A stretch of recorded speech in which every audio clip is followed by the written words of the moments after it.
Ces derniers jours, des questions se posent sur la mobilité ou l'éviction des acteurs au sein du système. Certains sont éliminés, d'autres jouent aux chaises musicales dans les différentes institutions formelles de ce pays. Comment faut-il comprendre la situation politique actuelle au Congo? La chute d'Okemba, par exemple, a beaucoup fait jaser dans les chaumières et sur les réseaux sociaux. Pourtant, les Congolais doivent se rappeler que tous les membres du CMP, Yombi, Anga, etc. et ceux 1997, Adoua et tous les autres, ont tous terminé leur carrière politique soit assassinés, soit emprisonnés ou écartés. Tous les oligarques qui ont accompagné Sassou depuis 1977 ont tous été méthodiquement éteints dans la stratégie de Sassou Nguesso de passer de l'oligarchie, groupe de personnes à la tête du pouvoir, à la tyrannie, gouvernement d'une personne coupée du peuple. Oui, nous sommes bien face à une tyrannie comme nous allons le démontrer au fil de ce point de vue. Explique-nous la différence entre démocratie et oligarchie. OK. C'est des termes qui sont chargés aujourd'hui dont la définition peut varier selon notre inclinaison politique. Alors moi, je vais utiliser les termes comme ils ont été originalement définis par Aristote.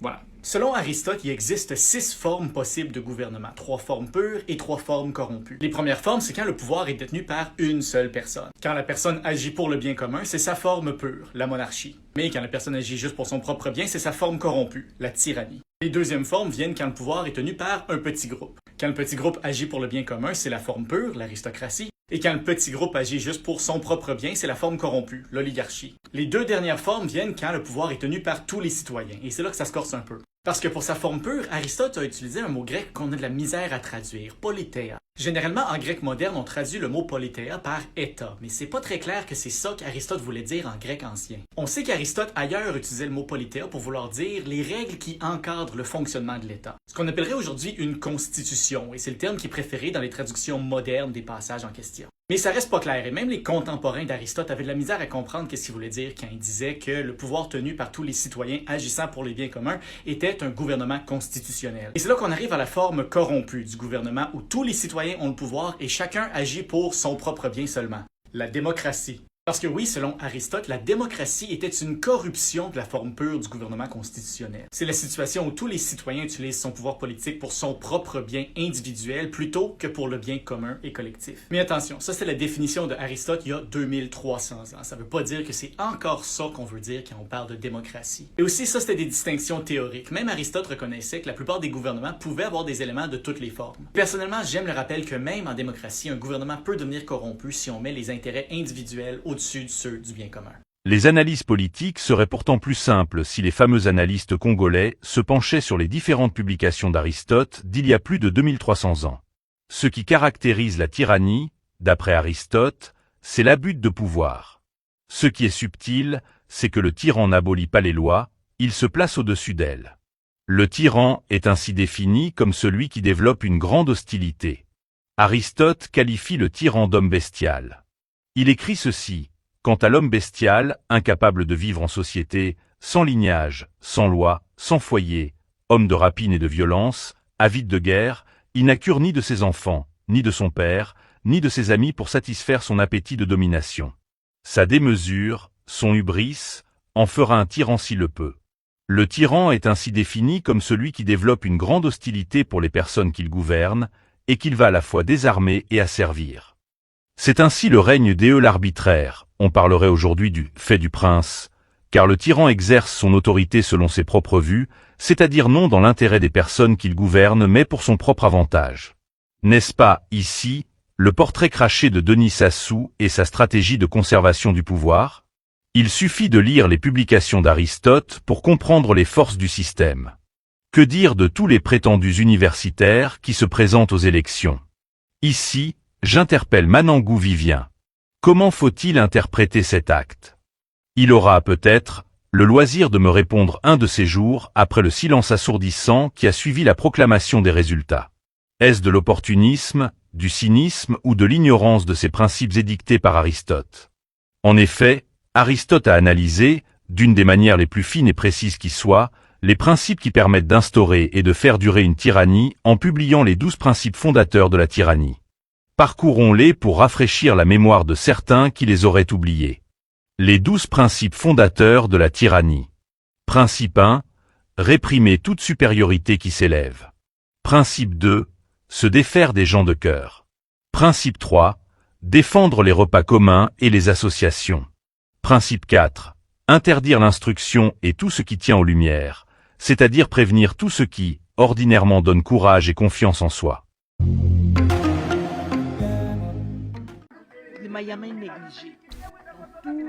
Le village de Mayama est totalement négligé par le gouvernement congolais.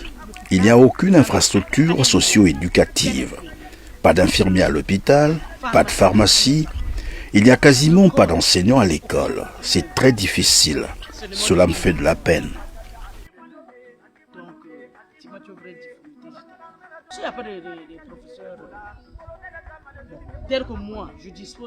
Mon cas par exemple, je suis enseignante, obligée de dispenser les cours de la 6e en 3e.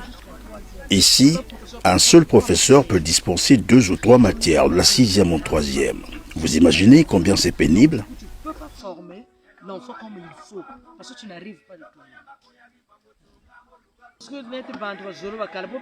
Certaines populations qui avaient fui la guerre voudraient rentrer, mais elles ont peur. L'atmosphère à Mayama fait peur.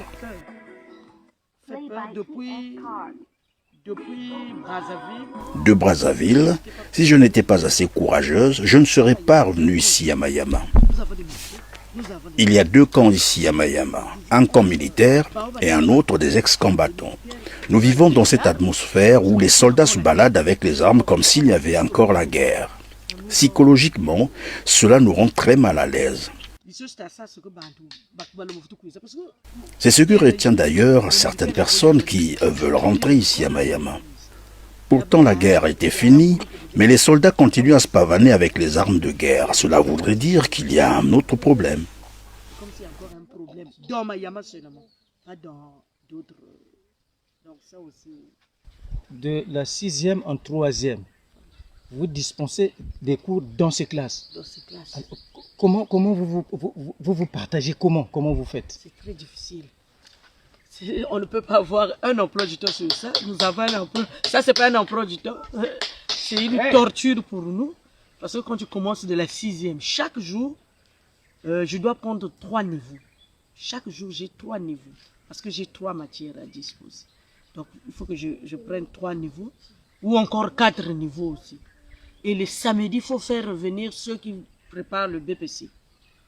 Le vendredi, on s'arrête, c'est-à-dire dès 10h, il faut lâcher les enfants, parce que ces enfants-là repartent au village.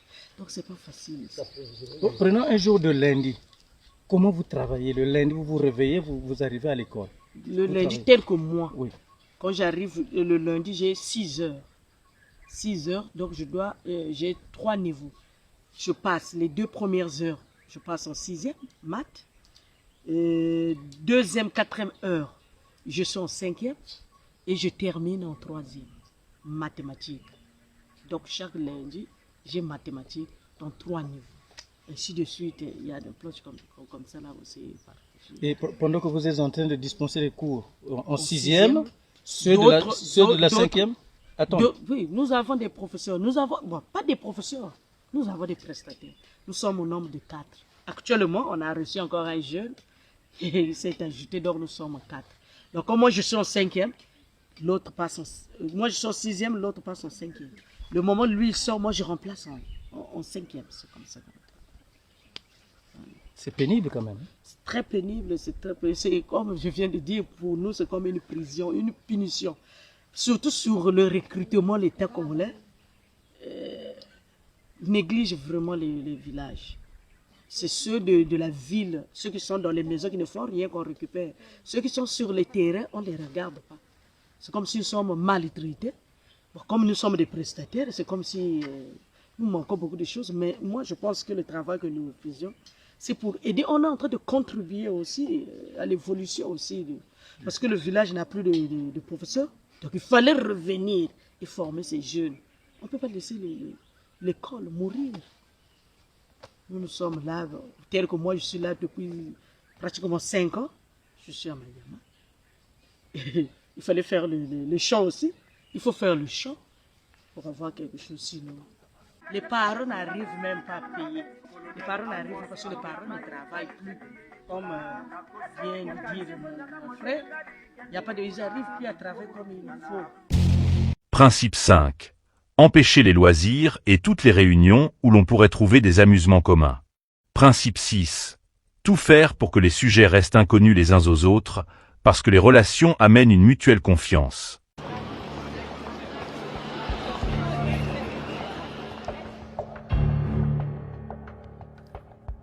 L'atomisation, c'est quand un régime tente de prendre chaque individu de la société et d'en faire un élément isolé.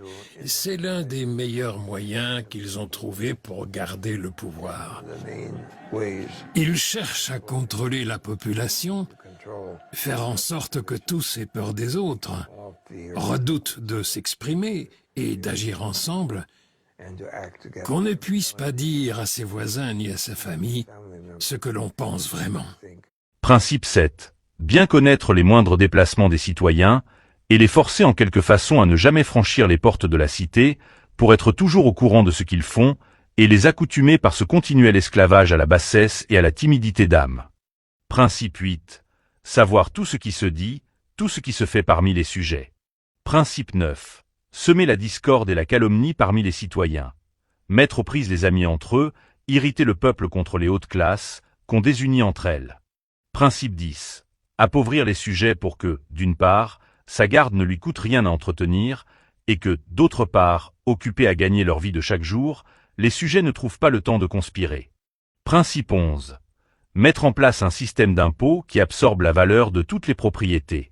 Nous, l'enquête de Libération ce jeudi sur le détournement présumé de la manne pétrolière du Congo-Brazzaville, l'un des pays hélènes les plus pauvres du monde. Des centaines de milliers d'euros, de millions d'euros évaporés dans ce qui s'apparente au pillage de tout un pays où le revenu moyen par habitant n'atteint pas 5 euros par jour.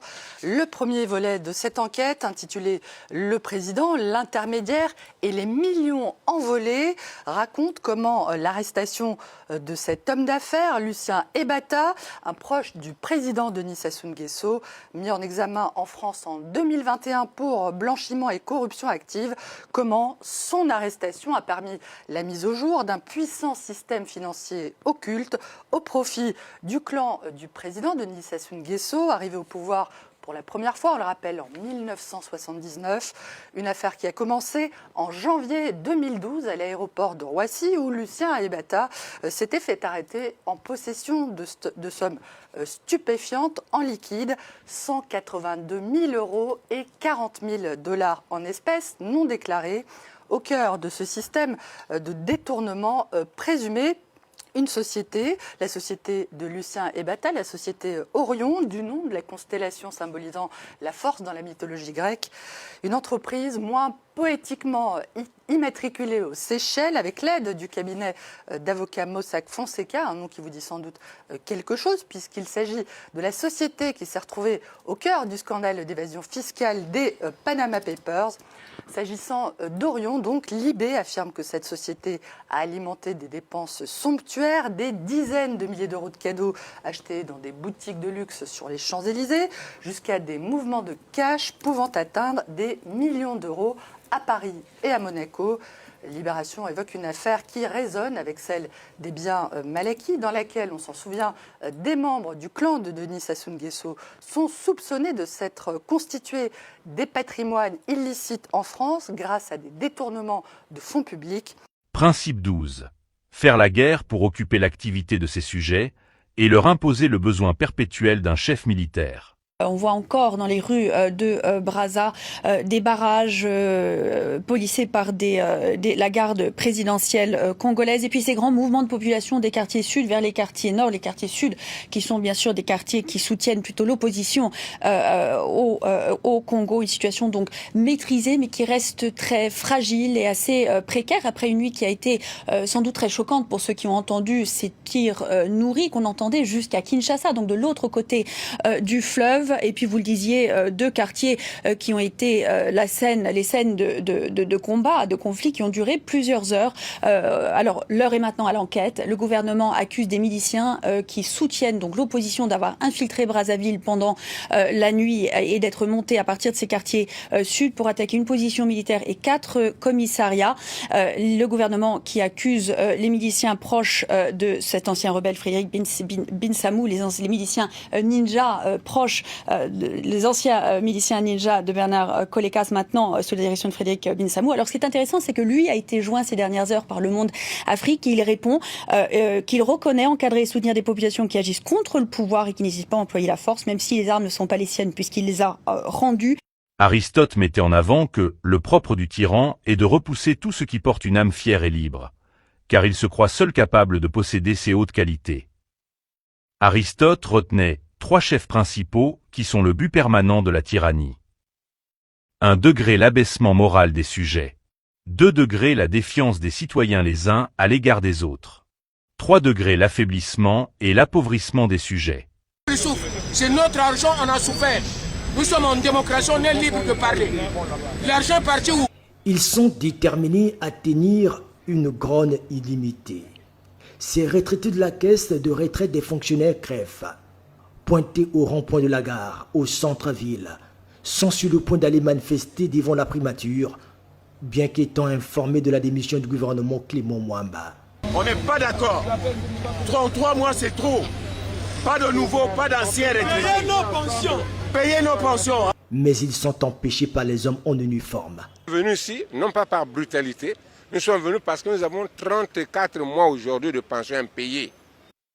Il y a 2300 ans, Aristote, 384-322 avant Jésus-Christ, a décrit le mode d'emploi de la tyrannie que Sassou Nguesso, grâce à des spin-doctors comme Strauss-Kahn, Jean-Yves Olivier, Jean-Paul Pigas, etc. déploie au Congo. Rien de nouveau sous le soleil. Dans un système comme celui-ci, la seule relation qui lie les citoyens au pouvoir est la résistance et non l'opposition politique comme elle se définit au Congo. Aristote poursuit. Quant aux tyrannies, elles se préservent de 2 manières totalement opposées. La première est traditionnelle, et elle est pratiquée par une grande majorité de tyrans dans leur gestion du pouvoir. Il y a les moyens pour conserver, dans la mesure du possible, le maintien de la tyrannie, élaguer en supprimant les élites et éliminer les libéraux. Interdire les manifestations publiques, les clubs politiques, toute forme d'éducation et toute activité du même genre. Surveiller au contraire tout ce qui donne ordinairement courage et confiance en soi. Ne permettre ni loisirs ni autres réunions culturelles et employer tous les moyens pour rendre inconnus au maximum les gens entre eux, parce que la familiarité accroît la confiance mutuelle. En outre, obliger les habitants à vivre sans cesse au grand jour et à passer leur temps aux portes du palais. C'est ainsi que leurs actions risquent le moins de passer inaperçues et que, grâce à cet esclavage continuel, ils s'accoutument eux-mêmes à la bassesse d'âme. Et aussi tous les autres procédés du même genre, que l'on voit chez les Perses et les barbares, et qui favorisent la tyrannie, ils produisent tous ce même effet. En voici d'autres. S'efforcer de ne rien ignorer de tout ce que chacun dit ou fait, et avoir des espions pareils à ces femmes de Syracuse qu'on appelle les indiques. Envoyer des taupes, comme Hieron, pour tout écouter dans les associations, dans les réunions, parce qu'on est moins franc quand on craint de tels espions et, si l'on parle librement, on passe moins inaperçu. Semer la discorde et la calomnie parmi les gens. Mettre aux prises les amis entre eux. Le peuple contrôlé. Les chefs de quartier de nos villes et villages sont considérés comme les relais des pouvoirs publics. Comment réagissent-ils devant les questions de sécurité? En ce qui concerne la sécurité dans les quartiers sont tout d'abord, si vous disiez, en zone et en bloc. Donc nous travaillons ensemble avec les chefs de zone et les chefs de bloc. Par exemple, dans mon quartier, quand nous avons des veillées, nous organisons que la zone et les blocs assistent le lieu de la veillée pour éviter les dérapages de la jeunesse. Bon, maintenant, dans le cas de la sécurité, des bébés noirs ou bien des armées, des rails, des coulamens, tout ça comme ça, là aussi, on fait un travail de fond toujours, tout d'abord pour conscientiser les parents, pour qu'ils gardent leurs enfants dans les maisons. Les zones, quand nous avons une situation par exemple de bébés noirs ou bien de quoi qui rentrent dans les quartiers, automatiquement nous faisons l'effort de signaler la police. En ce qui concerne la sécurité surtout, c'est nous La nuit comme le jour, nous veillons aux petits bandits qui font de n'importe quoi dans les quartiers. Et nous signalons à la police là où ils habitent, dans quel secteur où ils se retrouvent, on signale à la police et la police fait son travail. Moi, dans mon quartier, j'ai un PSP. Tous les matins, je suis devant le commissaire pour échange d'idées. Ce qu'ils ont eu, ce qu'ils ont fait la nuit, ce qu'ils ont trouvé la nuit comme bandits ou voleurs, c'est à eux de me signaler. Moi aussi, ce que j'ai vécu dans mon quartier, dans la nuit, je signale au commissaire. Lui aussi, il prend en ligne de compte sur ce que j'ai vu. Voilà, nous travaillons en bon terme avec eux. C'est tous les jours que je fais ça. De même, en rapport avec la circulaire du Premier ministre, chef de gouvernement, Clément Mwamba, sur l'opération de salubrité tous les premiers samedis du mois, ces chefs de quartier réagissent. Par rapport à la circulaire du Premier ministre, nous avons un site que nous travaillons tout le temps, que le maire d'arrondissement connaît, et terrain IPB. Chaque premier samedi du mois, nous travaillons au terrain IPB. Donc il y a que là-bas que nous travaillons chaque premier samedi du mois. Le Congo est l'un des pays le plus policés d'Afrique subsaharienne. Les villes, quartiers, blocs et villages sont quadrillés par des agents du pouvoir qui sont les yeux et les oreilles de la Stasi congolaise. Les chefs de quartier, de blocs et de villages sont les auxiliaires de la police répressive. Sous prétexte d'assurer le maintien de la tranquillité et de remplir certaines tâches administratives qui entre nous peuvent relever des mairies, ils livrent à la police des citoyens dont certains ne reviennent pas vivants. Appauvrir les gens est encore un autre procédé de la tyrannie. C'est le moyen à la fois de ne pas avoir à entretenir de garde et de priver les gens, trop occupés à gagner leur vie de chaque jour, de tout loisir pour conspirer. Politique, 5, 11, 2 à 4, 1313 B 11 à 16. La pensée d'Aristote voit dans l'homme un animal politique qui, pour sa survie et sa perpétuation, doit nécessairement vivre en communauté. Tout l'enjeu de la politique, dès lors, consiste à organiser la vie commune dans le souci du bien commun. Ce qui est à l'avantage de toute la cité, la nation, l'intérêt commun, doit ainsi toujours primer sur les intérêts particuliers d'une faction. Si bien qu'en définitive, penser la tyrannie selon Aristote ne revient pas seulement à dépoussiérer un vieux traité de philosophie politique issu de la sagesse des anciens. Il s'agit d'une réflexion des plus actuelles, portant sur une déviance fondamentale de l'être humain en société. La volonté de dominer, de soumettre et d'avilir l'autre pour s'en faire le maître absolu. Nous avons compris qu'Aristote, il y a 2300 ans, nous donne les billes pour comprendre le modus operandi de Sassou pour durer au pouvoir et exercer la tyrannie pour atomiser, soumettre et persécuter les populations. Autopsion ce régime à la lumière des éléments intelligibles que nous donne Aristote pour mieux en comprendre la stratégie et le fonctionnement. Ce régime, porté à bout de bras par des spin doctors qu'il paie à prix d'or comme les Strauss-Kahn, les Jean-Yves Olivier, et tous les autres, a tendance à manipuler les populations avec des institutions Canada Dry dont le fonctionnement n'a rien à voir avec les vraies démocraties. Qu'est-ce qui le distingue des autres régimes autoritaires et en quoi ces différences de fonctionnement interne contribuent-elles à expliquer l'exceptionnelle longévité de Sassou au pouvoir? Les Congolais doivent comprendre que les causes de la survie ou de la chute des régimes tyranniques sont à rechercher dans la structure même de ceux-ci. Ils doivent se poser les bonnes questions et bien nommer les choses pour ne pas ajouter à leur malheur. Oui, ce régime est vulnérable parce que sa base se rétrécit au fil des années. Alors quels sont les risques qui remettent en question la stabilité de ce genre de régime autoritaire, d'une part? Et d'autre part, à quelle solution ce régime peut-il avoir recours pour faire face à ces risques? Les risques auxquels doit faire face tout régime autoritaire peuvent se résumer à deux sources de conflits potentiels, à savoir, d'une part, les conflits entre dirigeants et citoyens et, d'autre part, les conflits entre les membres de l'élite au pouvoir, le talon d'Achille du système. Pour faire face à ces sources d'instabilité, les autocraties ont à leur disposition plusieurs stratégies possibles. Les conflits entre élites peuvent potentiellement être résolus par le développement d'institutions formelles. Tandis que les conflits entre élites et citoyens se règlent par la coercition ou la légitimation. L'institutionnalisation comme outil de régulation des conflits intra-élites. Les régimes autoritaires sont de plus en plus nombreux à se doter d'institutions formelles qui ressemblent fortement à celles des démocraties, élections, parlements, etc.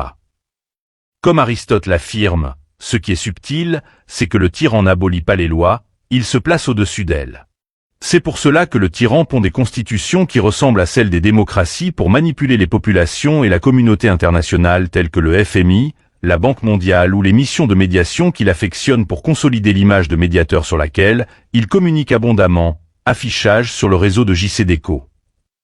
Il va, de ce fait, créer un système politique qui n'est qu'un simulacre de démocratie avec des institutions formelles qui ressemblent comme deux gouttes d'eau à la démocratie. L'objectif, induire les citoyens en erreur. En effet, cette apparente similitude entre les institutions démocratiques et non démocratiques peut conduire à 3 erreurs. A. Négliger complètement le rôle des institutions en régime autoritaire. B. Partir du principe que toute institution formelle remplit le même rôle en démocratie qu'en dictature, ou estimer qu'un régime autoritaire doté d'un parlement est nécessairement plus démocratique qu'un régime autoritaire sans parlement. C. Traiter comme une institution n'importe quelle régularité empirique dans les modalités d'accès au pouvoir ou n'importe quel arrangement résultant d'un choix politique du dictateur. C'est ainsi que la DGSP joue, en même temps, les rôles de militaire, policier et d'assurer la protection présidentielle sans publication au journal officiel sur simple décision de Sassou. Au Congo, nous sommes bien en présence d'un régime autoritaire et tyrannique, indice de démocratie, 2,79 sur 10 selon le site atlassocio.com. Comme le définit Aristote.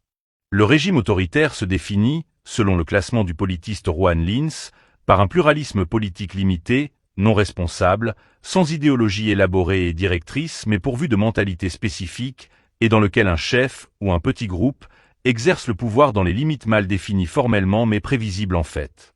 Ce type de régime constitue une catégorie autonome, distincte de la démocratie. L'enjeu essentiel de ce genre de régime est de simuler les institutions d'une démocratie.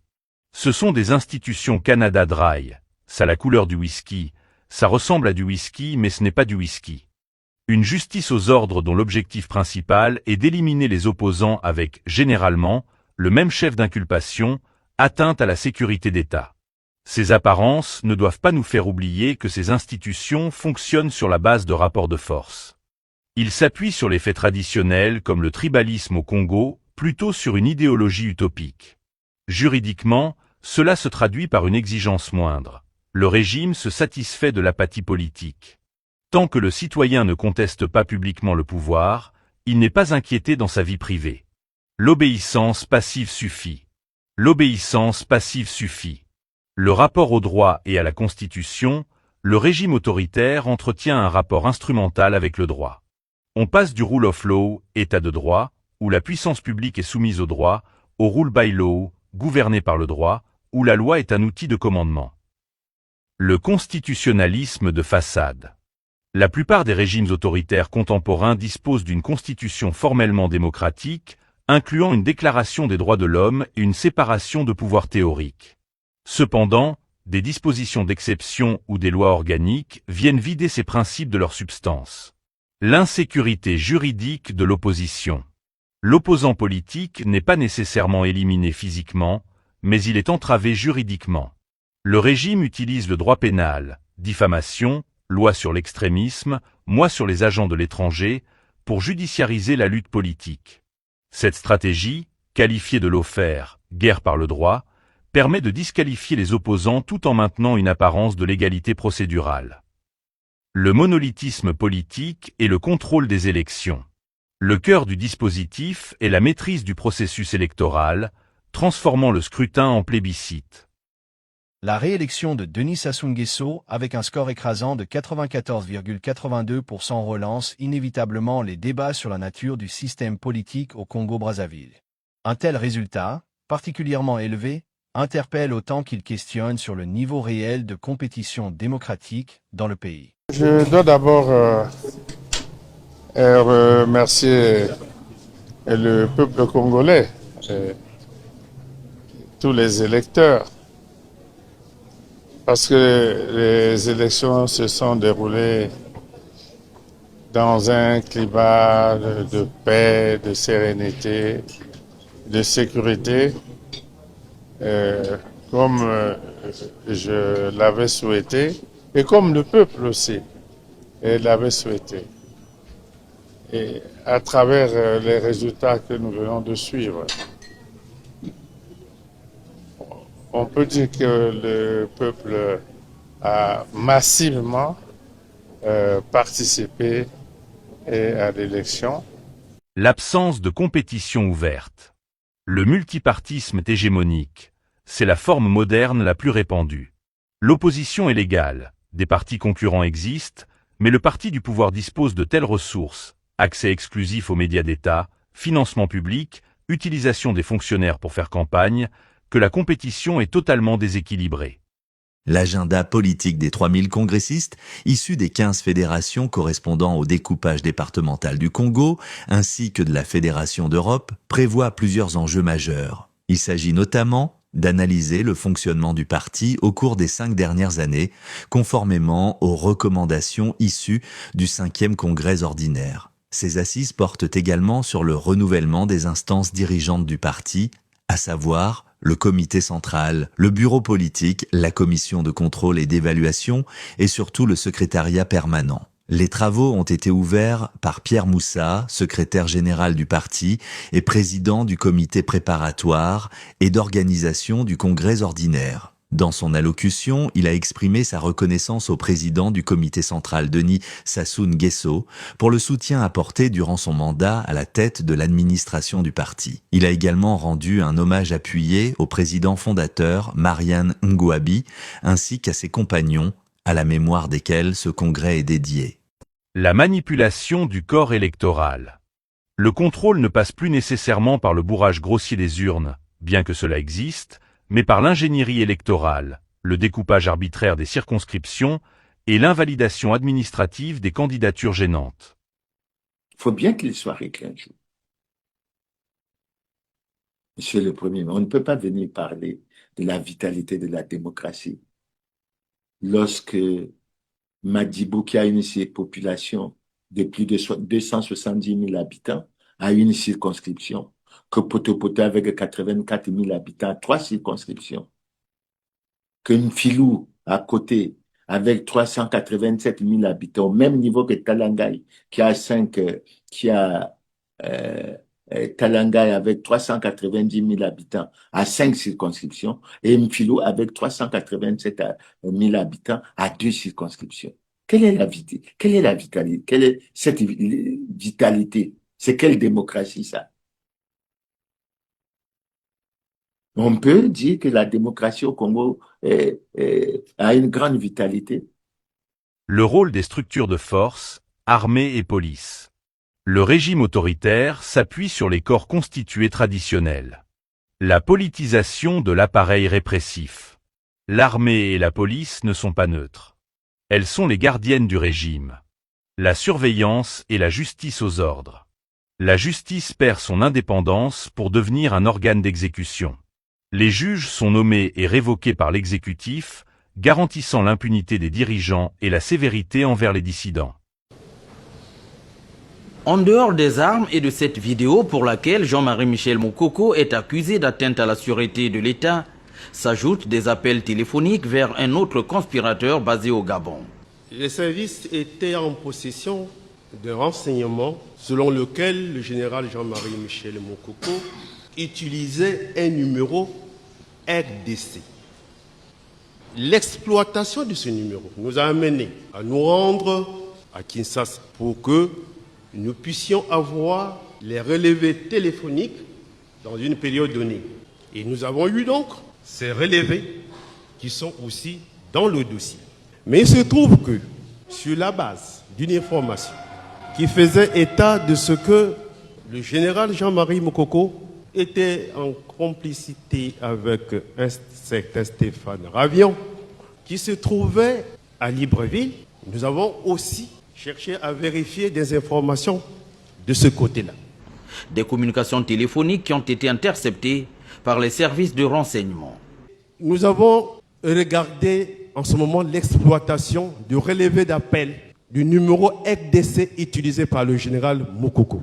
Et lorsque nous sommes mis à exploiter ce document, nous nous sommes rendus compte que Stéphane Ravion a effectivement appelé le numéro RDC utilisé par le général Moukoko. Nous nous sommes rendus aussi compte que le 23 mars 2016, Eric Beradingo a appelé pour la deuxième fois le général Mokoko à partir du numéro RDC qu'il utilisait. Le colonel Atipo affirme également que Jean-Marie Michel Mokoko utilisait un numéro de la RDC par lequel il lançait un appel à la désobéissance civile en date du 24 mars 2016. Nous nous souvenons que le général Jean-Marie Michel Mokoko avait fait une déclaration d'appel à la désobéissance le 24 mars.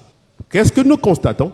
C'est que le même 24 mars, il y a eu ce que nous appelons un croisement d'appels, des appels croisés entre le général Jean-Marie Michel Mokoko, Stéphane Ravion, Jean-Renaud Fayol et Pascal Michenou. Et le même 24, il y a eu une communication entre Stéphane Ravion et le pasteur Ntoumi. Le 25 mars, cette fois-ci, c'est le pasteur Ntoumi qui fait un SMS à Stéphane Ravion. Les déclarations du colonel Atipo ont été actées au primitif par le procureur général et Christian Oba, président de la Cour, a renvoyé l'audience au vendredi 11 mai 2018 à 10h. Les services de renseignement jouent un rôle central de police politique, surveillant non seulement les opposants, mais aussi les élites pour prévenir toute trahison, coup d'état de palais. Contrôle de l'espace public et médiatique. La liberté d'expression est la première liberté fondamentale attaquée, car elle permet la formation d'une opinion publique critique. Le Congo est l'un des pays le plus policés d'Afrique subsaharienne. Les villes, quartiers, blocs et villages sont quadrillés par des agents du pouvoir qui sont les yeux et les oreilles de la Stasi congolaise. Les chefs de quartier, de blocs et de villages sont les auxiliaires de la police répressive. Sous prétexte d'assurer le maintien de la tranquillité et de remplir certaines tâches administratives qui entre nous peuvent relever des mairies, ils livrent à la police des citoyens dont certains ne reviennent pas vivants. Ils étaient 6 activistes détenus depuis 125 jours, accusés d'atteinte à la sécurité intérieure de l'État. Ce mercredi 14 juillet, ils ont été libérés, une liberté provisoire sans avoir été jugés suite à une ordonnance de justice. Des arrestations jugées arbitraires par le coordinateur du mouvement Ras-le-Bol. Donc les dossiers étaient vides et donc nous avons pensé que les amis étaient arbitrairement détenus. Et lorsqu'on a ouvert les scellés dans le cas du docteur Alex Nzabana, il s'agissait simplement de photos de Che Guevara, des photos des anciens amis avec lesquels ils ont commencé la lutte. Et donc pour le cas de Chris Ndongi, c'était rien du tout. Et les autres, Jean-Louis Paka, rien, n'avait pas de scellé. Et donc nous avons pensé qu'il s'agissait là des arrestations arbitraires et qu'il était temps de les libérer. Et voilà, aujourd'hui, ils sont libres. Ils sont libres. En principe, aucune charge ne devait peser sur eux. Loin de savourer sa liberté retrouvée, Christ Ndongi, qui faisait partie des 6 activistes arrêtés, partage son inquiétude. Nous vivons dans un pays, disons, une prison à ciel ouvert. Donc, à tout moment, on peut repartir. Parce que nous sommes des activistes, nous sommes des hommes de terrain. Et non seulement cette liberté provisoire qu'on nous a accordée, c'est une façon d'enfreindre nos libertés. Nous sommes des activistes, mais je ne pense pas que cela va m'empêcher d'être demain ou après-demain sur le terrain. De la censure à la saturation. Les méthodes ont évolué. La censure directe laisse place à des méthodes plus subtiles. Le rachat des grands médias par des oligarques proches du pouvoir. L'asphyxie financière des médias indépendants proches du pouvoir. Procès en diffamation, retrait de publicité publique. La saturation de l'espace numérique par des trolls et des fausses nouvelles pour noyer les critiques crédibles. Beaucoup d'émotions et beaucoup de questions au Congo-Brazzaville après la mort de l'opposant Bruno Osebi. Pourquoi sa maison a-t-elle été incendiée? Pourquoi le journaliste n'a-t-il pas été transféré à Paris pour y être soigné? Élément de réponse avec Michel Lachka. De nombreux amis et une famille en pleurs ont assisté vendredi aux obsèques du journaliste franco-congolais Bruno Osebi, décédé 12 jours après l'incendie qui a ravagé son domicile de Brazzaville. Un incendie d'origine indéterminée qui avait tué sa femme et ses 2 enfants. La plupart de ses amis évoquent pourtant un incendie criminel. Bruno Osebi était un opposant notoire. Il travaillait pour le journal en ligne Mwinda.org qui venait encore de dénoncer des malversations pétrolières attribuées au régime congolais. Malgré Malgré ces brûlures qui exigeaient des soins intensifs, le tribunal de Brazzaville s'était opposé pour les besoins de l'enquête au transfert de Bruno Osebi dans un hôpital français. Le même jour de l'incendie, il y a eu un incendie au domicile d'un opposant congolais en région parisienne, chez Benjamin Tungamani. Et il y a quand même certaines coïncidences qui nous obligent à nous interroger et finalement à exiger qu'une enquête indépendante soit faite. Selon l'ONG Transparency International, Bruno Osebi souhaitait se joindre à une plainte contre le président Sassou Nguesso portant sur les conditions d'acquisition de son patrimoine immobilier à l'étranger. Si les membres de la coalition parviennent à résoudre leurs problèmes de coordination pour se coaliser contre le dictateur, l'issue est la contestation du leadership. Si, en revanche, le dictateur parvient à accumuler suffisamment de pouvoir aux dépens de ses alliés avant que ceux-ci n'aient pu réagir, il en résulte une situation dans laquelle le dictateur gouverne sans aucune contrainte, autocratie établie.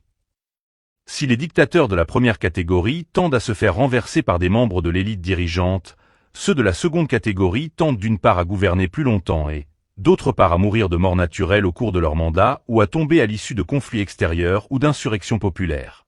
Assurément Sassou est dans cette dernière catégorie qui lui a permis d'instaurer la tyrannie, après avoir éliminé méthodiquement l'oligarchie qui l'avait aidé à prendre le pouvoir. La fonction des constitutions en régime autoritaire. À quoi sert une constitution lorsqu'il n'existe aucune instance permettant de garantir son application et de sanctionner les abus de pouvoir? La fonction de coordination est un thème récurrent. Elle est essentielle non seulement pour la stabilité du régime, mais également pour son effectivité. Les dispositions constitutionnelles portant sur le pouvoir exécutif ont une influence non seulement sur les capacités de coordination des membres de l'élite du régime, mais également sur les problèmes de coopération auxquels doivent faire face les acteurs de l'opposition. Gandhi montre que la capacité des partis d'opposition à se coaliser lors des élections présidentielles varie en fonction des pouvoirs présidentiels.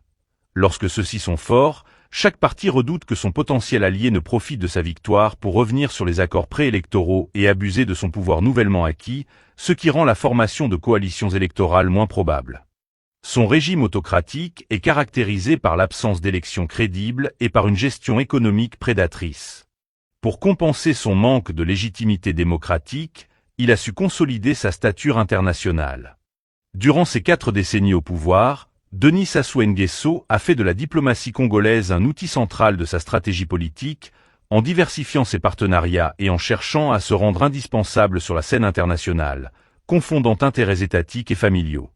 Médiateur dans de nombreux conflits en Afrique, Denis Sassou Nguesso a récemment tenté de s'impliquer dans la résolution du conflit russo-ukrainien, étendant sa stratégie diplomatique au-delà du continent africain. Dans le domaine environnemental, la diplomatie congolaise a également pris conscience des opportunités qu'offre la lutte contre le changement climatique. Doté d'une forêt tropicale jouant un rôle crucial dans la capture du carbone, le régime s'est engagé activement dans les négociations climatiques internationales. Cet engagement présente le double avantage de lui permettre d'accéder à de nouveaux financements et de trouver une nouvelle source de légitimation internationale. En plus d'une diplomatie du pétrole, la capacité de Denis Sassou Nguesso à se positionner comme intermédiaire et à entretenir des relations stables avec des puissances majeures a joué un rôle clé dans sa survie politique. À plus de 80 ans, il continue d'être l'invité et l'organisateur de grands événements diplomatiques, comme en témoignent ses visites en Russie à l'été 2024 ou la réunion de l'Union africaine, EA, à Brazzaville en février 2024 sur la Libye. Grâce à cette stratégie, la France et les États-Unis évitent toute critique frontale du régime, préférant maintenir des relations pragmatiques avec un leader qu'ils perçoivent comme un potentiel acteur de stabilité régionale et qu'ils ne veulent pas voir, trop, s'aligner sur la Chine et la Russie. Cette note analyse la politique étrangère fondée sur la diversification des partenariats, la réorientation des relations régionales, l'instrumentalisation des ressources énergétiques et l'engagement dans la diplomatie de la paix et la diplomatie environnementale. Malgré une certaine infréquentabilité liée à la mauvaise gouvernance politique et économique du pays, Denis Sassou Nguesso a su maintenir une position pivot sur la scène internationale. Malgré une économie dépendante du pétrole et une dette qui entrave ses marges de manœuvre, le régime congolais parvient à jouer des rivalités internationales et soigne son image à l'extérieur. Cette légitimation par l'international semble être mise au service de la perpétuation du régime en place et du projet de succession dynastique à la tête de l'État. La nomination en 2021 du fils du président, Denis Christel Sassou Nguesso, au poste stratégique de ministre de la Coopération internationale et de la promotion du partenariat public-privé, renforce cette hypothèse. Pour conclure ce point de vue, après avoir analysé les relations entre les dirigeants et les élites du système d'une part et les dirigeants et les populations, d'autre part, nous pouvons déjà tirer un certain nombre d'enseignements. La résolution des contradictions dirigeantes et élites, nous l'avons expliqué plus haut, se résout par voie institutionnelle par jeu de chaises musicales ou d'éviction, voire assassinat des plus récalcitrants qui menacent le système. En effet, des conflits institutionnels internes, des rivalités ou hostilités personnelles peuvent nuire au fonctionnement de la dictature ou même la déstructurer. La résolution des contradictions entre les dirigeants et les populations passe par la résistance ou la légitimation. Nous avons aussi expliqué que Sassou Nguesso va chercher la légitimité de son régime qu'il n'a pas à l'intérieur à l'extérieur par les différentes casquettes qu'il porte pour avaliser son système par la communauté internationale qui ne défend que ses intérêts. Cette résolution des contradictions entre les dirigeants entre les populations peut aussi passer par l'insurrection populaire, parce que le salut ne viendra pas de la communauté internationale. Merci Madame la Présidente, Madame la Ministre, mes chers collègues, on touche là, sur l'amendement que je vais présenter, une question sensible. Car à l'alinéa 103, il est indiqué que nos armées doivent être ainsi capables d'assurer des postures permanentes de dissuasion, de sécurité, etc. Et également de conduire des opérations non seulement de contre-terrorisme, mais aussi de contre-insurrection. Nous sommes en radical désaccord avec le fait que nos armées soient engagées dans une quelconque opération de contre-insurrection. C'est là une question fondamentale qui touche, permettez-moi de le citer, l'article 35 de la Déclaration des droits de l'homme et du citoyen, qui nous rassemble tous, je l'espère, et qui dit « Quand le gouvernement viole les droits du peuple, l'insurrection est pour le peuple et pour chaque portion du peuple le plus sacré des droits et le plus indispensable des devoirs. » C'est cela qui nous rassemble dans notre Déclaration des droits de l'homme et du citoyen. Envisageons-nous possible que demain notre armée, soit sur le territoire national, soit à l'étranger, soit une force qui réprime ceux qui se sont insurgés contre un gouvernement qui aurait mené une politique injuste? Il y a là quelque chose qui est totalement, fondamentalement contraire avec les missions de nos armées. Je le dis d'autant plus, permettez-moi d'évoquer un exemple personnel. Moi, natif de Béziers, cette ville où les viticulteurs en grève se sont vus opposer le 17e régiment envoyé par Clémenceau, et ce régiment, ne voulant pas réprimer les viticulteurs en grève, a mis crosse en l'air. Il en est resté une chanson, Gloire aux soldats du 17e. Et le couplet dit, si vous aviez tiré, vous auriez, en tirant sur nous, assassiné la République. En 2018, nos armées ne peuvent pas assassiner la République sur le territoire national ou même à l'étranger. Donc il est impossible que nous nous engagions dans une quelconque volonté d'opération militaire pour mater une contre-insurrection. Coincé entre une tyrannie hyper répressive et une communauté internationale qui le tolère par intérêt, l'insurrection reste la seule issue. Pour cela, il faut organiser les populations pour les mobiliser. C'est un travail de longue haleine qui demande beaucoup de patience et de rigueur. L'éviction ou l'assassinat de certains membres de l'élite, les rivalités entre les différents petits groupes au sein du système et l'effritement progressif de l'idéologie tribaliste constituent le talon d'Achille, les faiblesses du système. Connaissant ces faiblesses fondamentales, la résistance peut délibérément chercher à exacerber ces talons d'Achille afin de changer radicalement le système ou de le désintégrer. La conclusion est claire. Malgré leur force apparente, toutes les dictatures ont des faiblesses, des inefficacités internes, des rivalités personnelles, des inefficacités institutionnelles et des conflits entre organisations et services. À la longue, ces faiblesses tendent à rendre le régime moins efficace et plus vulnérable au changement et à une résistance délibérée. Il ne réussit pas à accomplir tout ce qu'il veut. Ainsi, par exemple, certains ordres directs d'Hitler ne furent jamais appliqués car ceux auxquels ils étaient adressés refusaient de les exécuter. Le régime dictatorial peut aussi s'écrouler très vite, comme nous l'avons déjà observé en Tunisie, au Burkina Faso, au Népal et à Madagascar. Ceci ne signifie pas que les dictatures peuvent être détruites sans risque et sans victimes humaines. Tous les types d'entreprises libératrices entraînent des risques, des souffrances et nécessitent de la patience. Et, bien sûr, aucun moyen d'action ne peut assurer un succès rapide en toutes circonstances. Néanmoins, les types de luttes qui visent les faiblesses identifiables des dictatures ont plus de chances de réussir que celles qui les attaquent dans les domaines où elles sont les plus fortes. La question est de savoir comment entreprendre la lutte. Ce sujet, nous le traiterons dans les prochains points de vue. Merci de m'avoir suivi. Au prochain épisode de Point de vue. Merci.